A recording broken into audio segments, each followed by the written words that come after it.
Από την τομή του κονδύλου μιας πατάτας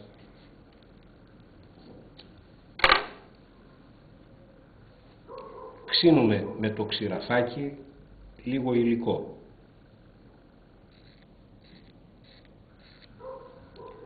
Το τοποθετούμε σε αντικειμενοφόρο πλάκα. Βάζουμε και μία σταγόνα αραιού διαλύματος λουγκόλ και καλύπτουμε με καλυπτρίδα.